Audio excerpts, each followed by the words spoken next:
So, welcome to day 5 of our GAN course, and the lecture today is on data imputation. So, you have all seen some very interesting applications of medical imaging and how you can leverage, how you can use AI to address many concerns and many applications within the domain of medical imaging. So, when you talk about medical imaging, as we discussed yesterday, it is more about the diagnostics, right. So, whether there is a tumor or not, and if it is present, then what is the grade and all these things. So, medical imaging applications where we use AI, they generally focus on diagnostics, whereas when we deal with time series data, it is more on the what, which application, therapeutics. Okay. So, when we talk about time series data, we focus more on the therapeutics. And another thing that you need to keep in mind, let me ask you a question. So, when we design devices for diagnostics, who do we actually design the device? Who is the target end user? For patients, for diagnosing the disease. Okay. Okay. Anything? Any other ideas? People at risk of the disease. Places? People? People at risk of the disease. At risk of the disease. People. Yeah. Okay. Fine. Who are the real end users? For diagnostics, it might be doctors that Correct. would use it. So, it is more of the doctors. There are certain point of care tests or certain point of care diagnostic kits that we design for patients. Like for example, a very common test that we have, this pregnancy test. So, it is mainly for people who want to know. So, it is the customer, it is not the clinician. Now, there are, when we talk about medical imaging, most of the applications that we make, that we design, they are designed for the doctors. So, that you need to keep in mind because accordingly that will drive your software design or app design or AI design, because your end user is a doctor.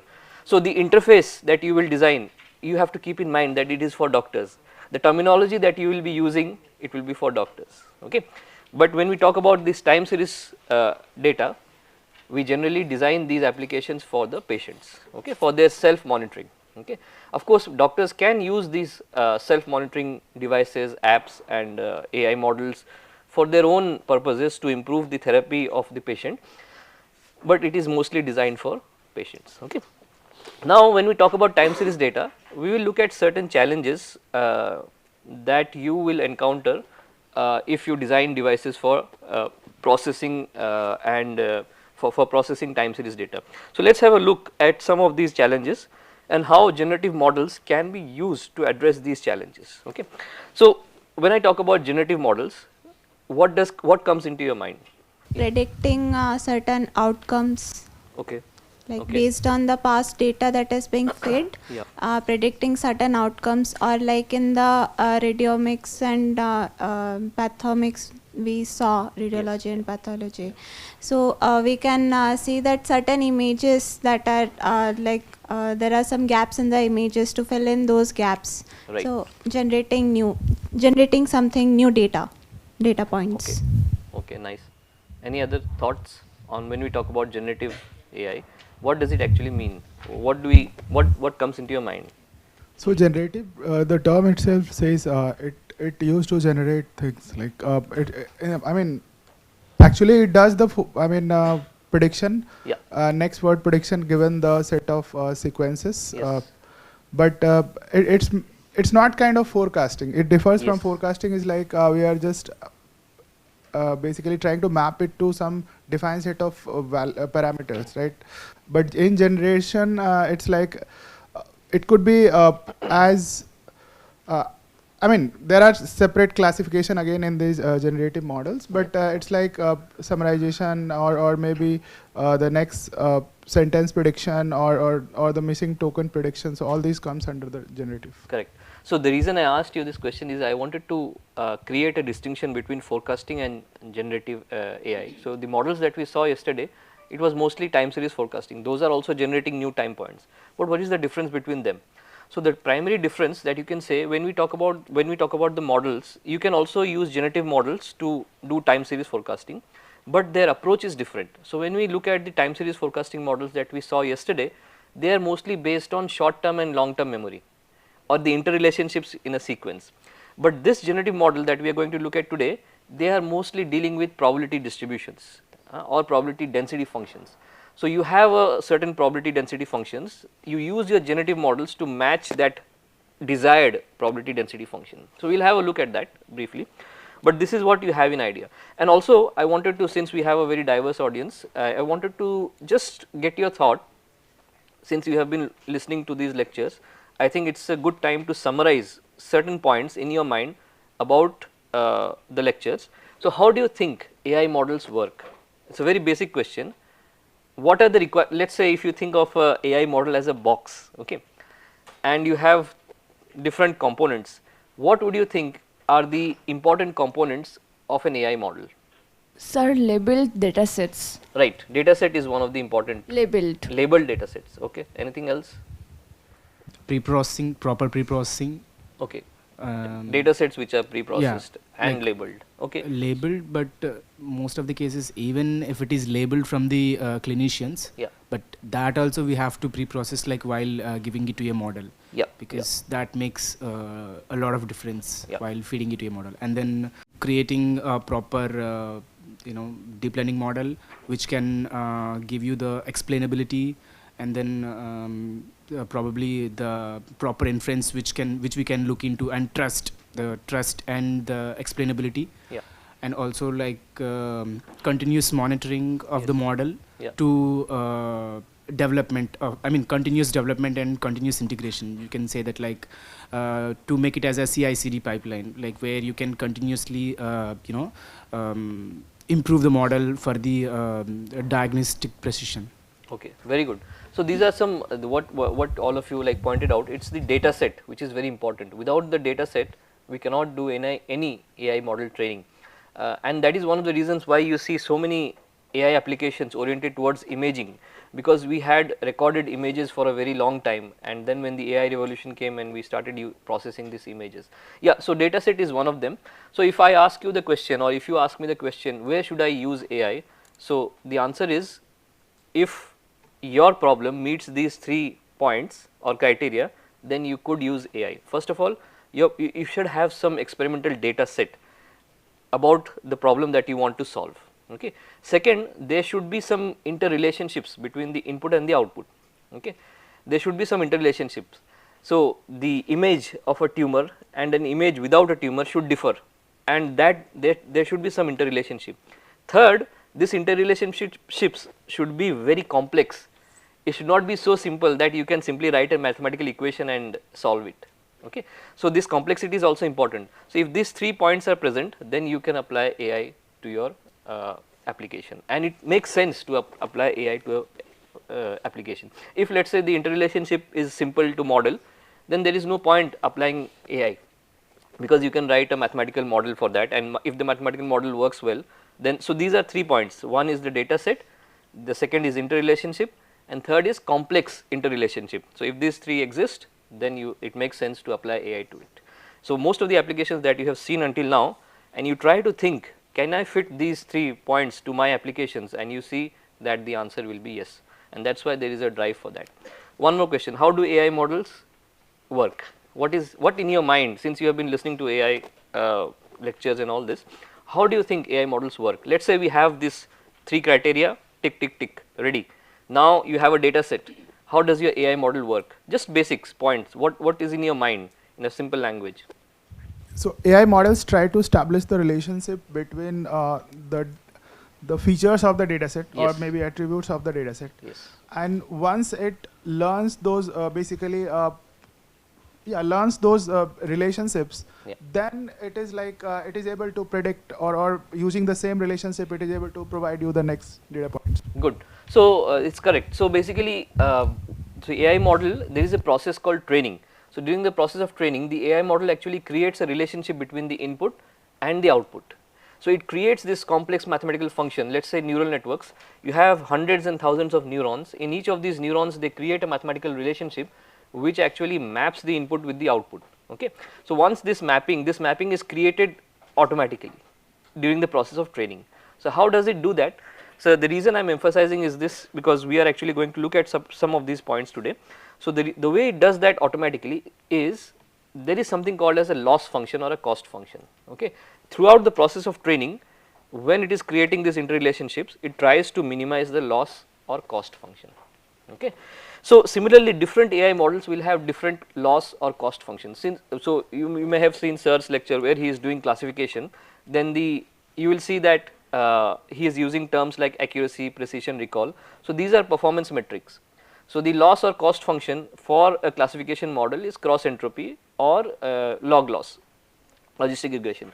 So, similarly if you are doing for let us say I have shown you some lectures yesterday. So, there you see that there are certain parameters like MAE, mean absolute error, mean squared error, root mean squared error. So, these are the loss function for regression models. Okay. So, all these things actually, these loss functions, the objective during the process of training is to minimize the loss function. So, how do we achieve minimum loss function, and that is what the AI model does. Inside the AI model there are a variety of parameters and it keeps on changing these parameters in a mathematical way. There are optimization algorithms. So, such that the end result is that the loss is minimized. Okay. So, in today's model, so a generative AI models also have a many different they also have a loss function. One of the popular loss functions is called as the KL divergence. So, we can have a look at that later on, but let us see how these generative AI models work, what is the history behind generative AI models, how they all started. Okay. So, give me an example of a generative AI model. Yeah, I mean GPT, Gemini, Claude, I mean there are sort of many of them. But these models, they came around when, like the last couple of years you would say, when ChatGPT came, right? But generative AI has been around for a very long time. So, I will show you something else today. So, before we go into depth with the generative AI model, I just wanted to give you a recap of what we discussed yesterday. So, in our application of continuous glucose monitoring, generally we monitor glucose levels from the ISF, interstitial fluid, and in this interstitial fluid we get the glucose from the blood which is leaking out of the capillaries into the interstitial space. Essentially it is the plasma glucose that we are monitoring, and because of this origin and relationship with the blood vessel, we actually have a very strong correlation between the ISF glucose level and the blood glucose level. Okay. So, if the blood glucose changes, ISF also follows, but there is a certain delay between that. Okay. So, that is what we discussed in the last class. These are some CGM sensors. You have all seen these CGM sensors yesterday. You have seen, you have felt how they look like and what is the weight and the variability and all these things. So, what could be the possible issues when you are using CGM sensors? So, if you look closely at this graph, you see, so these CGM sensors, they require a scanner, or you might have a Bluetooth connection. Okay. So, if you look closely, you will see that there are certain missing data points here. Okay.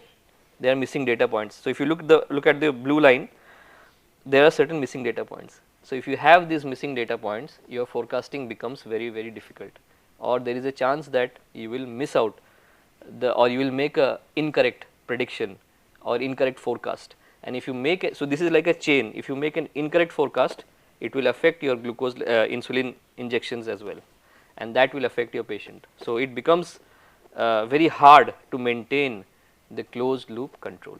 So, that is why here we need to replace these missing data points. Okay. So, we have to replace this missing data points. So, if you look closely, they look like this. There are many missing data points here. It happens due to various reasons, could be due to sensor malfunction. Majority of the times it is due to, let us say I am wearing a Bluetooth sensor. It might be that my phone, it is connected to my phone or any other device, there is some data loss between the transmission. Okay. So, these missing data points, the question is how do we replace this missing data points? There are many different approaches. So, the challenge here is that you have to match the trend. So, you cannot just randomly put points here, you have to somehow ensure that the data points that you are generating, it should match the profile of the patient. It should not be generated in such a way that is away or very far away from the patient profile.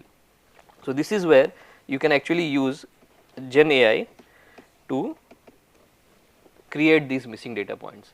And there is it is not like we are applying a a very complex model to a very simple task. This task is not simple because of the variability that is present across patient to patient. So, Gen AI is needed to capture this variability. Okay. Anyway, so let us have a look at this picture here. All of you please have a look at the picture. What is unique about this? So, it looks like a normal human face. So, this face actually is not belonging to a real person. This has been generated by a GAN, a generative model, generative adversarial network. Okay. So, there is a website called this person does not exist. So, you can Google it, and this website you can, it is quite interesting. As you refresh the pages, every time a new face is generated. So, the only way you can recognize, okay, this face is generated, if you look closely at the edges, there is something funny. So, this is quite good, this model particularly. So, this model actually came very early. So, even before ChatGPT, okay, it was there before ChatGPT. So, I used to generally in class I say that for us it is easy for us to generate text, write text, okay, but for AI models it is easy for them to generate faces, images, okay. It is less challenging for them to generate AI models, for AI models to generate faces, okay. So, that is why this is a generative AI model called style GAN, which is actually generating human faces, and the way it generates is quite, it is amazing actually. You cannot distinguish between a real human face and a person who does not exist, like the AI has generated this face. So, you can actually choose anything, gender, age, ethnicity, whatever, and then refresh the image and it will generate accordingly based on your input, okay. So, this was actually done by something called as style GAN. So, this AI model is known as style GAN, okay. So, GAN stands for generative adversarial network. So, GAN, this is generative adversarial network. So, these networks were actually developed a while back, around 16, 17 to 2016, 17, even much before ChatGPT, okay. So, for AI models generating a sequence of text, it is much harder to model that, okay, compared to generating images. So, in this way you can actually see, so how does this GAN actually work, what is the history behind GAN. So, actually this GAN was developed by a person called as Ian Goodfellow. So, he did it as part of his PhD, apparently, from what I heard. So, this GAN model was developed by him as part of his PhD to generate faces, and it is actually quite interesting. How does the GAN work? So, if you look closely, there is a synthesis network, okay. So, you can say this is a generator, and then you have a discriminator. So, then you have a discriminator which actually looks at the generated data and filters out whether this is the right data or wrong data, okay. So, that is why we call it, so you have a generative component and then you have an adversary which is actually filtering out the real and fake data. So, this is where actually when you are generating these faces, then you have a loss function. So, you generally we have this kind of model generally when we are training the AI model. So, this is how actually training looks like. So, we will go back to the loss function again. So, essentially this is when we talk about the loss function. So, this is our loss function, let us say loss. So, with every training process the loss is actually minimized until it reaches a minimum value and it cannot go beyond that, okay. So, this is the process of training, model training. So, loss actually is minimized as we change the different parameters inside the model, and this happens automatically, okay. I just wanted to give you some idea about it. So, moving on, so this is the work by Ian Goodfellow. So, he is I would say one of the pioneers in generative AI. So, if you look at the image, this image actually nicely shows. So, you have a discriminator which is like this, and then you are generating different data points, okay. So, this works, this is in various steps. The discriminator ensures that in the end the generated sequence, which is the green line, matches with the dotted line, okay. So, you can also look at this as a probability distribution, where you are generating a certain number of points which has a certain probability distribution.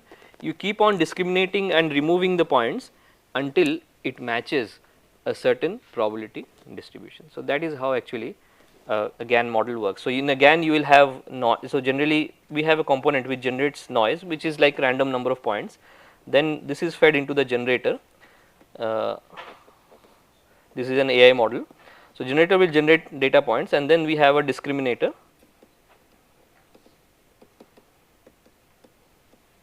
and this tells us whether this is real or whether this is fake. Okay. So, the real points are retained. If the points are fake, then this information is again fed back to the generator. So, accordingly the generator is trained in such a way that it maximizes the chance or ability to generate real data, and this is the approach behind generating faces. So, you have a feature vector and you have a latent vector, and your latent vector tries to match the feature vector. So, the AI model actually tries to train itself in such a way that this matching actually happens. So, the good thing about here is that if you look at this, in statistics we have this theory that if the probability distributions of 2 points belong to, let us say you take 2 samples, okay, and if these samples belong to the same population, then they will have the same probability distribution, they belong to the same probability density function. Okay. So, in this way, so this same approach here, let us say now let us step back. If you think of face, the spatial distribution of pixels in the face, they must also follow certain sort of probability distribution or density function.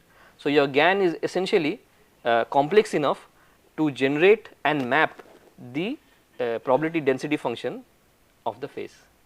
So, this distribution, the spatial distribution of pixels, intensity of a face, the GAN is able to map this multi-dimensional probability density function very nicely, and that is why it is able to generate the face such accurately. So, the position of the nose, ear, eyes, they are at the right position, they are not mixed up, okay, because it has very nicely modeled the probability density functions of the pixel and spatial distributions of the face. Clear? So, this actually tells us that the GAN is a very powerful model, and we can probably apply this GAN to our application, where if we think like if we think in this manner, if we go towards a slightly more clinical application. So, you can see that, okay, if you think of more of a clinical application, so you can see that every patient data will follow a certain probability distribution. So, you can train a GAN model on a patient data to match the patient's probability density function. So, that is how you can actually replace the missing points by mapping this probability density function. Okay. So, with this in mind, so not only that, not only patient, there was another work which they call as time GAN. So, initially most of the GAN model development was in the field of imaging. So, around 2018, I think 2019, 2020. So, the people researchers in actually UCLA and University of Cambridge, they came up with this concept called time GAN. So, where they actually started generating time series data. Okay.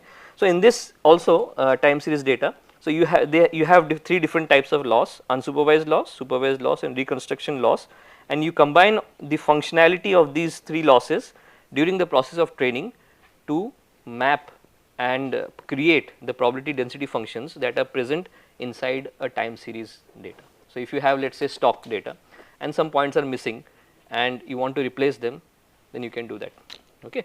So, this time GAN is one of the earliest models which work on time series data, generating time series data. Now, coming to our application. So, this paper was around 2021. So, this paper was around 2021.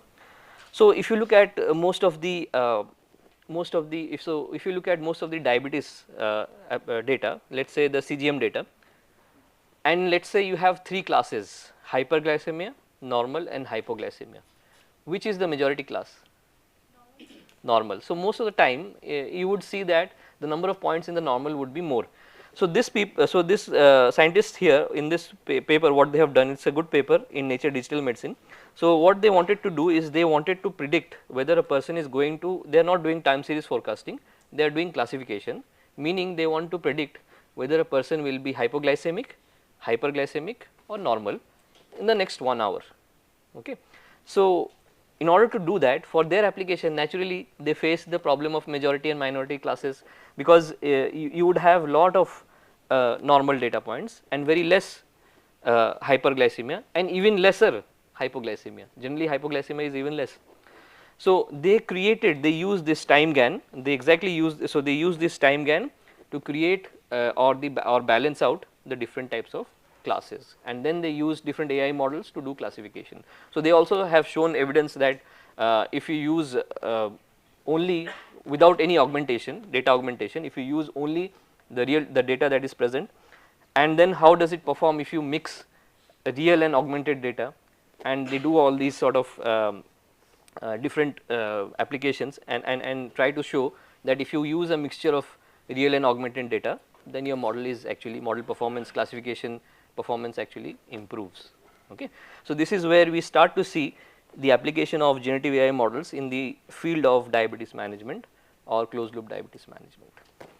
So, coming to our application, so how can we use this? So, this is more of a classification of approach. Okay. So, our application is more of time series forecasting. So, what to do there? So, this is our overall system where we have different inputs. So, we have the CGM sensor, insulin, meal and physical activity. So, all these 4 inputs, there are chances that you might have missing data points in all these 4 inputs. Okay. So, if you remember insulin, like a patient, let us say we were discussing about that, okay, we can estimate what is the carbohydrate content in a meal. So, the patient has to manually enter that. Let us say they forget to enter this CHO value. So, what to do? Let us say there is some sensor malfunction and for a short amount of time you are missing some data points. Short amount of time means here, because the sampling rate of this, because the rate at which the data points are created in a CGM sensor is either 5 minutes or 15 minutes. So, if you miss out 4 points, that means you are missing 1 hour of data. Okay. So, you might have some missing data points, or you might have some missing data points in insulin. Maybe if the patient is manually entering this insulin value, they might miss it out. You might also have missing data points in physical activity. Let us say the patient was wearing band and they may have removed it for some time for some reason and they forgot to put it on, and there is some missing data points of physical activity. So, in this way you can have missing data points and that actually affects your forecasting performance. Okay. So, we are going from a macro to micro level where we are looking at small problems that can occur in the entire system. So, as we build on the system. Okay. So, this is where actually we can use a time GAN sequence or you can say generative AI models to fix the missing data points. So, if you look at the plot in the bottom left corner, you have missing data points and this is CGM data. So, if you have missing data points, it is very difficult to forecast accurately what is going to happen next. Okay. So, in this case we have this time GAN sort of generative model where we have a generator and a discriminator. So, essentially what we did was, in this work we tried to evaluate, so LSTM stands for long short term memory. So, LSTM is very good in retaining long term memory and GRU are very good in actually they are solving some problems of LSTM also. So, we explored if in the generator and discriminator let us say AI models that we use for generator and discriminator. So, we found out that if we use LSTM for long sequences generation, so if you are missing data points, very large number of data points, then if you want to generate a long sequence of missing data points, then you use LSTM as a generator, and if you are missing actually a short, then you use GRU. So, by using a combination of these two and tying it to the number of points that are supposed to be generated, we were able to actually map the generated points quite nicely. So, essentially you will have this sort of a profile here where if there are missing data points, the GAN model will actually replace the missing points. And then you can actually use the instead of using the time series data with missing data points, you can use this combination of synthetic and real points to actually train your AI model or forecasting model and to actually improve the forecasting accuracy. Yeah, this is where actually you can do, so how well your synthetic data point matches with the original data. This is where you can do this, you can use PCA and TSNE. So these are two different statistical methods, so you can see how well these two probability distributions are matching. So if you look at this plot well, so if you look at these plots closely, then the blue actually represents the synthetic data and the red represents the original data, and they are kind of overlapping. So you will see this detail much more in the later slides. So here as well you see that we have actually we have a CGM sensor data where there are a number of points which are missing, and we cannot train an AI model for forecasting with missing data points. So what do? We do some sort of a pre-processing step where we find out what are the missing points, whether it is a long sequence of data which is missing or a short sequence, and based on that we use the trained GAN model to replace this missing data points, and then we train this combination of synthetic plus real CGM data. This we can use it to train forecast forecasting models. So this is in the step of training. So you can also use it in real time, but we have not been able to apply it yet. So mostly we are actually doing if we have a data set where, because we are actually making these AI models personalized. Yesterday I have shown you some results that if you personalize your AI model to a specific patient, then their performance, the MARD value is maintained, otherwise it increases. So if you want to maintain this personalization, then it is important to actually train your AI models with data points which are full, and there are no missing data points in between. So this is where actually we have been successfully using the GAN models to actually replace the missing data points. So this is a much more detailed image. So if you look at different PCA and TSNE analysis, so you can actually see that the overlap is quite nice. So any points if you go through, you will see that the GAN model is able to map the synthetic data with the original data well, and it performs quite nicely. So this gives us confidence that you can actually use these AI models to actually start mapping the missing data points. Instead of using traditional approaches, you can use this, right. So not only for only can you replace missing CGM data, you can also train your GANs to replace CHO values. CHO stands for the carbohydrate content. Okay.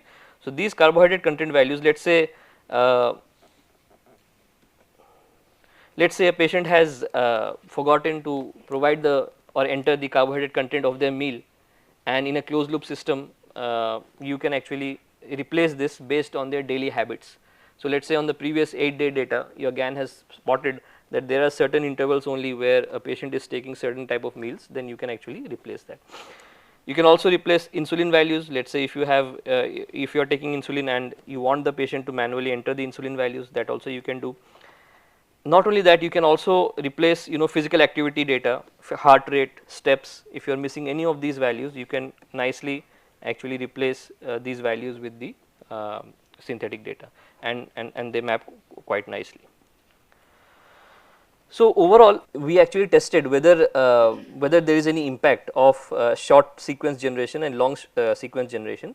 So we found out that you get better discriminative score if you go for if you become selective and you go for long sequence generation using LSTM and short sequence generation using GRU, then you get better discriminative score. This is what is shown here in this table.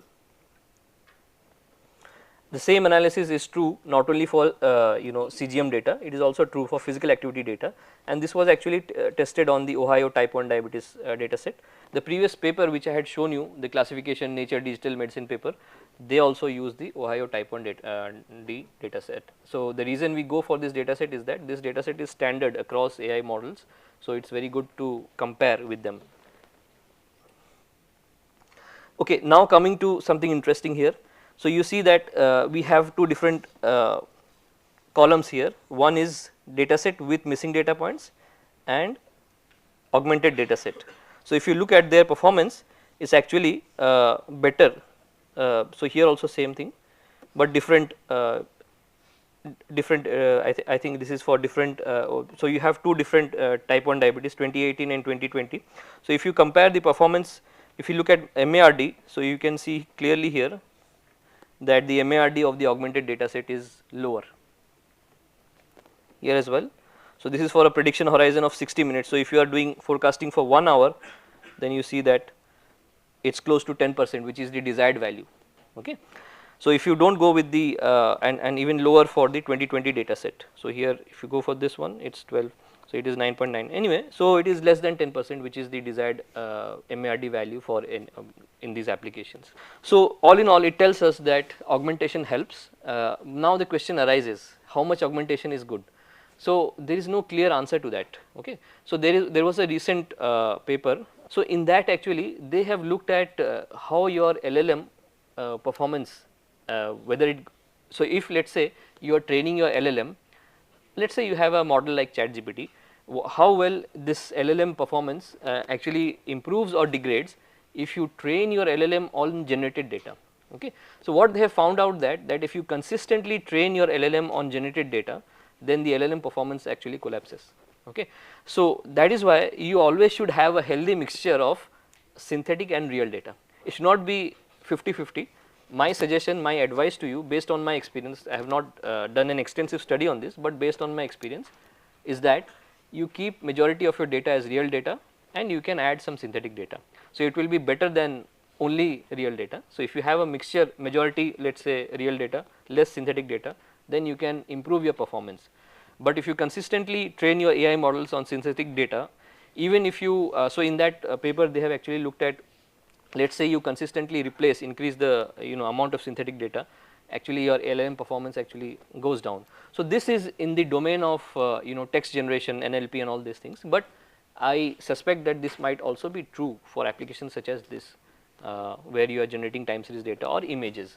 So it's always good to have a mixture of real data and synthetic data where the amount of real data is more than the synthetic data.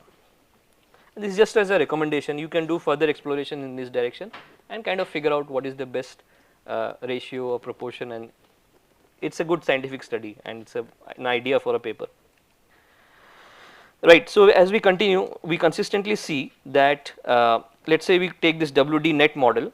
So here we have generated the AI data and then we look at different AI models. So we see that the MARD value is lower if we go for augmentation. Okay. So wherever we, so we see that the MARD value is lower with augmentation compared to no augmentation, which actually validates us our original hypothesis. So our original hypothesis was that the model performance will go down, and but we didn't know that whether augmentation will improve it or not, but this is how we validated. Our hypothesis was that augmentation will improve. So this actually, this study shows us that augmentation does improve your AI model performance. So most of the work has been done in images, as we have seen, improving the quality of image and all these things, but here we use it for time series data mostly. So now so if you look at now the question is, so the question was whether the approach, the model that we use, how does it work, like the generative model that we developed, how does it perform in comparison to time GAN. So there is one paper here where they actually used time GAN to generate or augment data sets. So you see that the performance or the discriminative score is lower if you go for this selective approach where we use different models for based on the size of the sequence that you are generating. So if you change your discriminator model and generator model based on the sequence, the size of the sequence, then it leads to better performance. Okay. So in the previous work they have used the same generator and discriminator for irrespective of the sequence size, but if you change your AI model, discriminator model and generator model based on the size of the sequence like we did, it actually improves, helps improve. And the architecture, we also use 4 different losses, reconstruction loss and all that. We can discuss that in detail maybe off the lecture when if you have any questions, but essentially doing this approach actually helps in improving the discriminative score. So lower the discriminative score, the better it is. So there are other metrics also, like predictive score also is used. So you see that with the predictive score it's lower compared to previous work. So in order to conclude, so the conclusion is that GAN based time series data imputation is possible and it helps in improving performance. However, now as we discussed yesterday, there are issues related to security, where ideally you want the models to be present on the edge device, but that is the issue, that deployment of GAN models on edge device is tough because they use lot of resources to train, computational resources. So so if you look at what are the three components, let us say you have made an AI model. So the three components that you always should keep in mind is, number 1 data set, number 2 computational power, and number 3 memory. So if you have a very large data set or very good data set, if you have very large computational power, and if you have large memory to support it, then you are in a very good position. So, so generally if you are an AI researcher, you try to solve any of these three problems. Okay. So some people try to augment or work on data set problems, some people try to work on the computational power problem. Let us say there people are developing models which can run on edge devices, they try to improve it, as we have seen in the earlier lectures. And the last one also, so the last one where you work on the memory, it's more of a hardware problem. So I have seen lot of hardware engineers, IC design engineers, they try to develop memory, small size memories where you can pack more data. Okay. So these are the different trends and directions in which research is going on. So it's up to you where you choose to be, where you want to make an impact. I'm sure everyone has a capability to make an impact, so you can choose your area. Okay. So that's all for today's lecture. I thank my team, of course, without which it would not have been possible to make this. So if you have any questions, you can ask. Sir, here we are trying to fill the missing points, right? Yeah. Like, so one thing, basic question, like we can sure. use interpolation, like because the points, if it is very small gap is there, Yes. we can obviously like go for like time interval is 15 minutes or 10 minutes. Yeah. But one more thing, like if it is long duration, like 1 hour, 2 hour, that might be problematic. So if you think of like 1 hour, it's essentially generating 4 points. Or if you think of like 5 minutes is the, so generally we have seen that you using LSTM, if you read the paper, then for like 1 hour, 2 hour generation, you can actually use GRU as a generator and a discriminator. And if you have, let us say 40-50 points to generate, up to beyond 80 points, you go for an LSTM generator and discriminator. And coming back to your question of whether you can use interpolation or not, people have tried that, but the discriminative score and the TSNE, if you do the PCA and TSNE mapping, it's not good. So because this is where what happens is, typically if you look at this problem, people think that okay, it's a very I also used to think this, that it's a very simple problem, it's just a time series data, but the complexity and so you have to think about the origin of data. So the data origin is complex because the glucose levels are actually affected by multiple factors. So like I said, food, stress, physical activity, circadian rhythm, so it's affected by multiple factors. So all these factors are actually very hard to capture within a simple interpolation model. Okay, so that's what you can also use ARIMA and all this regression models to generate data points. But the problem is that people have tried that, and if you look at the the mapping, it's not that good. Okay, so that's the thing. So sometimes it happens that that's the complexity of the problem is much more than we think, and we are not able to solve or go down to that micro level and create these relationships and try to create a much more robust model. So that's why we rely on something like a GAN, which is a you can say it's like a very massive computing system which can model all complexities. It may be little bit overkill, yes, but still better than the normal. Yeah, ARIMA one. So a few other things that we can look into.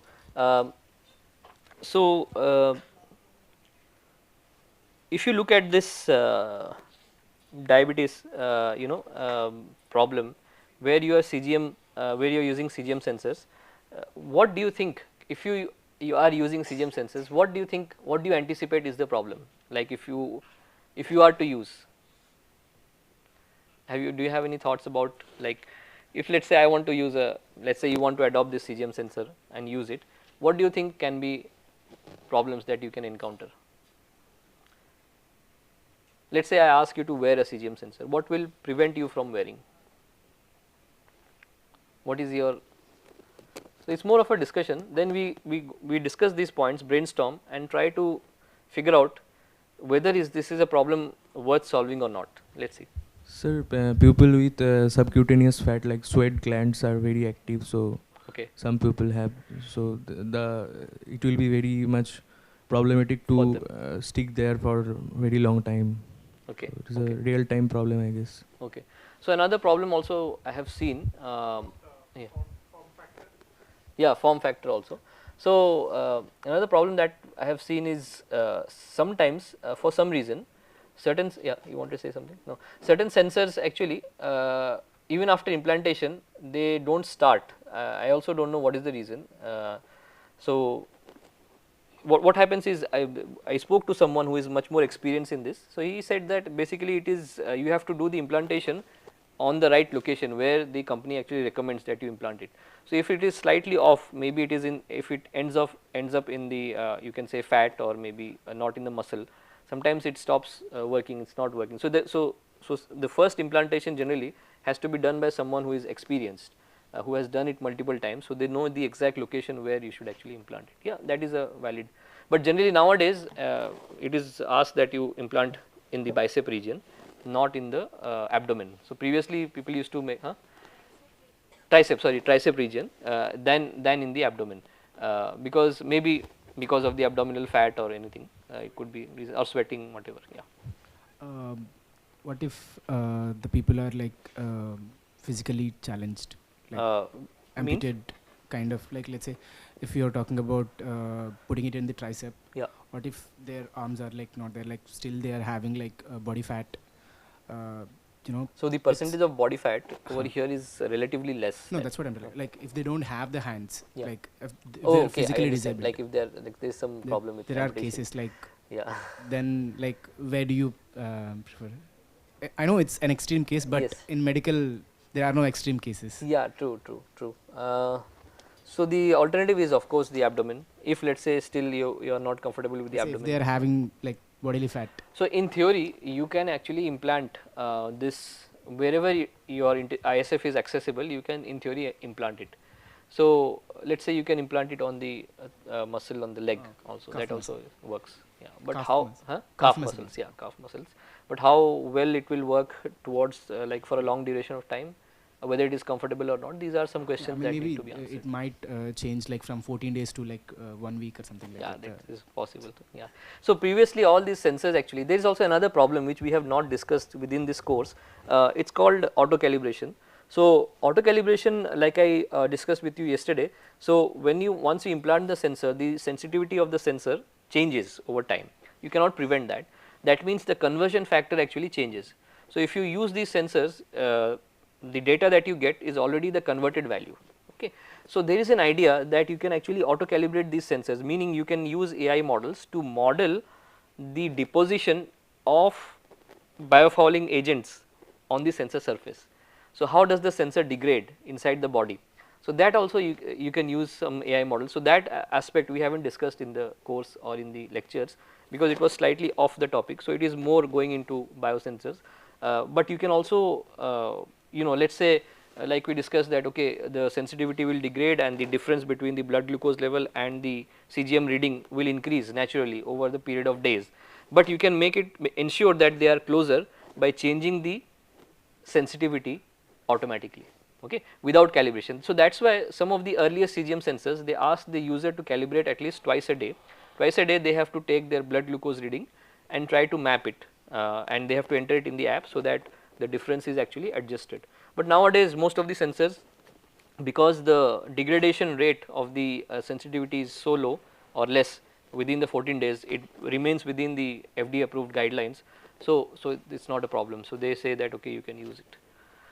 There are also other issues like when somebody comes to the market with the sensor, the question is whether can you use this sensor with an insulin pump, whether you can use the sensor value for making clinical decisions, critical decisions like insulin dosing. So generally, let's say Medtronic, they recommend their own sensor to be used with their own pump generally.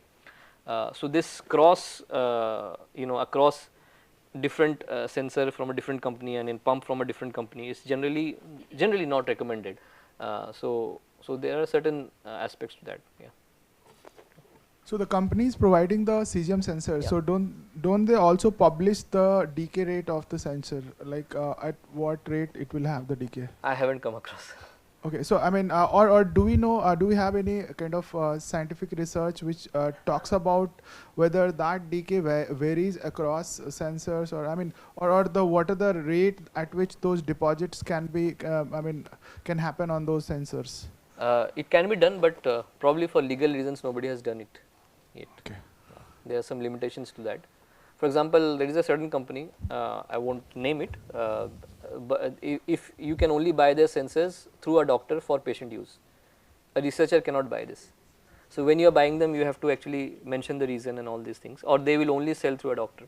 So for this, there are certain legal reasons why this has not been published and not public knowledge. And coming to the question that you asked, like what are the problems that as a patient, a patient can face. So I'm not sure if those sensors can cause some irritation or. Yes. So it's actually like my PhD student was doing data collection regularly. So in certain patients, actually it does cause some irritation. It's not from the sensor, actually it's from the glue that is on the sensor. So to attach with the skin, after some time they feel little bit of itching and redness. So not because of the sensor per se, but because of some people might be allergic to the glue that is being used. My further question was like those cesium sensors, like how it has to be used. For example, you said calibration has to be done. Yeah, no. So previous companies, actually a previous sensor, like let's say version 1 of the sensors, they recommended that once you implant it, twice a day you have to do blood glucose reading and enter it in an app. So it's a form of 1-point calibration or 2-point calibration. Yeah. But nowadays they don't recommend that. So they call it factory calibrated. So the word is factory calibrated, and you don't have to calibrate it, because they ensure that the sensitivity does not degrade so much that the reading will go beyond the FDA approved guidelines of the error, the MARD. But so again, there will be some assumptions, right? Whether yes. that, imagine if it is time based. Yeah. And the patient hasn't, is not using that cesium device for maybe 1 hour or 2 hours. Yeah. Still, the actual, if they are counting the time, so the actual factor will be less, but actually the sensor is intact. Yes. So sensor is being used. So actually there is no relation between, there is no relationship between whether a person is scanning or not and the sensor degradation. Sensor will degrade, like the biofiling will happen irrespective of whether anybody is scanning or not. No. I'm asking if the cesium device is not implanted. Yeah. Let's say it has been maybe removed for an hour or maybe. You cannot re-implant it. It's okay. One-time use. Okay, so it's like once you have implanted, you cannot reuse. You cannot. Yeah. Okay. You cannot re-implant it. It's for one-time use. So that is one of the reasons why actually.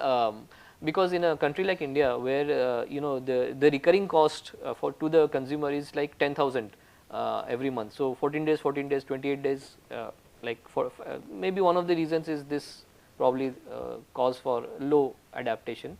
But nowadays it's increasing. And then don't they have kind of detachable kind of sensors where the electronic module still remains same, but the yes, it's a good, actually so far there have been any sensors where it is detachable. So they ask you to throw it away. There could be some concerns regarding security issues, or maybe I don't know why, but it's a good idea that you can actually remove the sensor. One of the Nature Biomedical Engineering papers where they discuss this multi-analyte sensing, they have had this idea, or they have proposed this idea, where you have a detachable electronics and a sensor which is like disposable. So disposable sensor and reusable electronics. But I haven't seen any such solutions in the market. Not clear why. What is the reason for that? What we have. Maybe there are concerns about reverse engineering, all these things. I don't know. I'm just guessing.